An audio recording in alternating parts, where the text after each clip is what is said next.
Assalamualaikum. My name is Nur Emilia Shahira binti Shukran.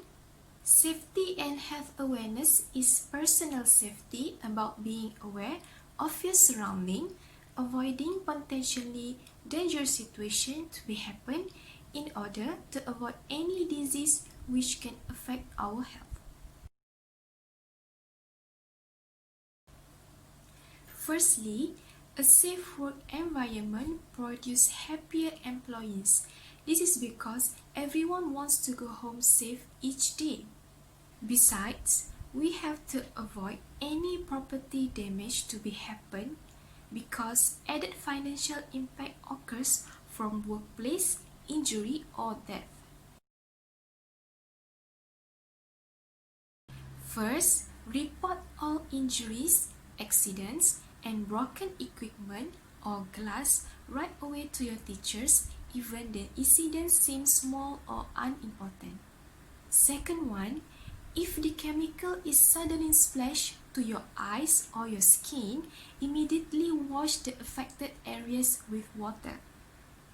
Always wear the safety glasses when you are handling any chemicals to protect areas surrounding the eye.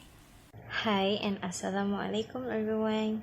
My name is Nur Farah Atika binti Anwar from Group AS1205B.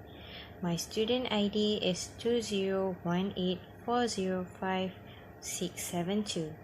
Today I would like to talk about personal safety rules in laboratory. Unlike laboratory dress code policies, rules for personal protection cover what employees should be wearing in the lab in order to protect themselves from various hazards, as well as basic hygiene rules to follow to avoid any sort of contamination. There are a lot of rules to follow, but I will only give you the most important and basic ones. They also easy to follow. When we working with equipment, hazardous materials, glassware, heat or chemicals, always wear face shields or safety glasses. Next, when handling any toxic or hazardous agent, always wear appropriate gloves. Lastly, when performing laboratory experiments, you should always wear a smoke or a lab coat. Laboratory dress code set a clear policy for clothing everyone should avoid wearing in order to prevent accidents or injuries in the lab. In general, we must wear a full-length pants or equivalent and closed shoes at all times in the lab. Do not wear short and sandals or open-toed shoes. Do not wear loose or torn clothing. It is due to the potential for ignition, absorption of chemicals, and also potential entanglement in machinery. And last, fingering or other tight jewelry which is not easily removed should be avoided because the danger of corrosive or irritating liquid getting underneath the piece and produce irritation. For lab protective equipment, closed laboratory coat and gloves are essential. Care should be exercised in protective clothing selection. Some protective clothing has very limited resistance to selected chemicals or fire. Lab coat should be worn at all times.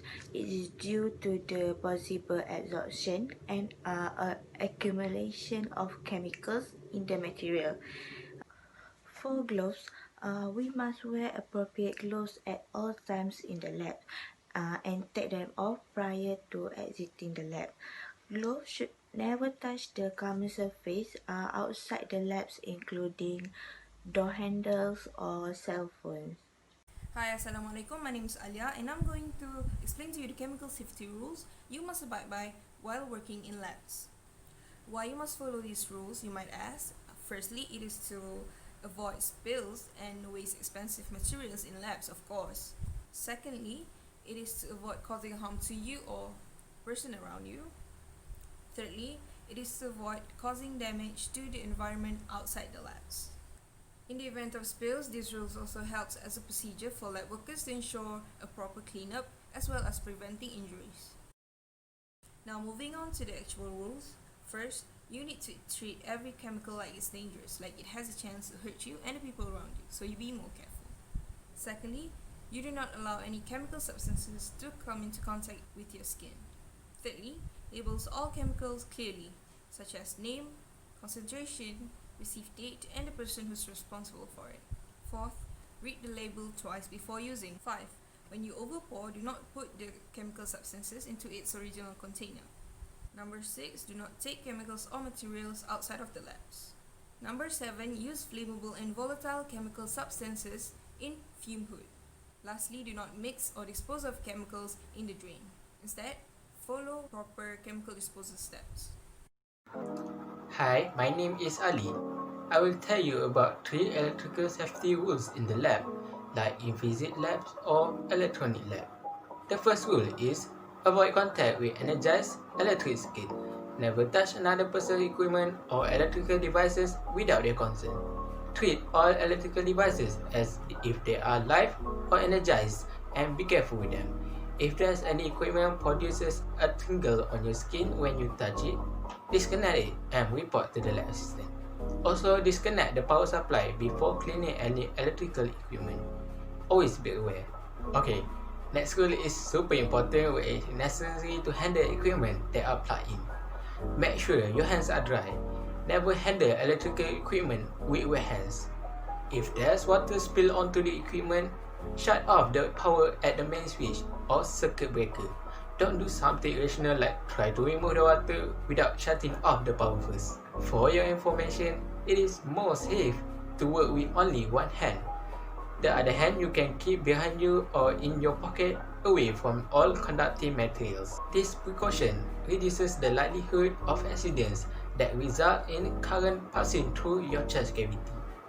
For the last rule, use only tools with non-conducting handles such as pliers and crocodile clips when working on electrical devices. Don't ever use metal pencils or rulers or wear rings, metal bracelets or wash bands when working with electrical equipment. This rule is very easy to forget, especially when you try to show some electrical parts pointing them with metal pencils.